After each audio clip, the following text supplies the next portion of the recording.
ধর্মীয় ফেসিবাদ, চাঁদাবাজি, সন্ত্রাস, মামলাবাজি সব থেকে বেরিয়ে আমরা নতুন জনগণের পক্ষ শক্তি তৈরি করছি, যারা গণতন্ত্র সংস্কারের জন্য লড়াই করবে। সেজন্য আমাদের যারা সহযোদ্ধা বৃন্দ রয়েছেন তাদের সাথে আমাদের কথাবার্তা চলছে। আমরা জনগণের একটি অ্যালায়েন্স মানুষের সামনে উপহার দিতে যাচ্ছি ইনশাআল্লাহ। আগামী কয়েকদিনের মধ্যে বাংলাদেশের মানুষ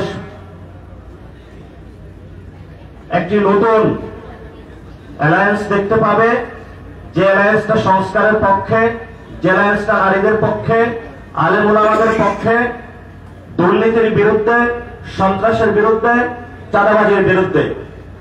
আজকে সাংবাদিক ভাইরা আপনারা এসেছেন, প্রথম দিন যে ভাই এখানে মনোনয়ন পত্র ছিল আমরা আপনাদেরকে ইনভাইট করেছিলাম। আপনারা ঘুরে ঘুরে সব দেখেছেন, দেশবাসীকে দেখিয়েছেন। এখনো আমাদের ওপেন রয়েছে, আপনারা সবাইকে দেশবাসীকে দেখাবেন। আমাদের খুবই স্বচ্ছ প্রক্রিয়া। এই প্রক্রিয়ার মধ্যে একজন চাষাভুষা, একজন রিক্সা চালক এবং প্রান্তিক ছেলে হাসনাত আব্দুল্লাহর মতন, যে ঢাকা ভার্সিটিতে পড়াশোনা করে রাজনীতিতে আগ্রহী হয়েছে, জীবনে কখনো চাঁদাবাজি করে নাই, সেও স্বপ্ন দেখেছে পার্লামেন্টে যাওয়ার। আমরা আপনাদের ভয় দেখানোর যে সংস্কৃতি, এটা থেকে বেরিয়ে এসেছি। বংশ পরিচয় জিজ্ঞেস করে, রাতে হুমকি ধুমকি দিয়ে যদি আমাদেরকে আপনারা নিবৃত্ত করতে চান, তাহলে আগে কঠিন লড়াই হয়েছিল, আবার কঠিন লড়াই হবে। আমরা কাউকে ভয় পাই না। বিএনপি যদি আমাদের ভয় দেখে, আমরা কি ভয় পাই?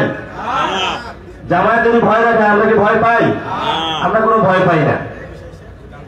আমরা ভয়কে জয় করেছি।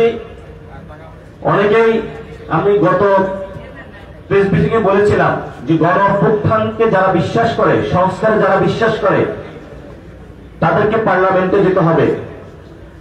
কারণ পার্লামেন্টে সংস্কার কার্যক্রমকে বাধাগ্রস্ত, বাস্তবায়ন কার্যক্রমকে বাধাগ্রস্ত, শেখ হাসিনার রায়কে বাধাগ্রস্ত করার জন্য এখনোই বিভিন্ন জায়গায় ভোটের মাঠে বক্তব্য দিয়ে যাচ্ছে।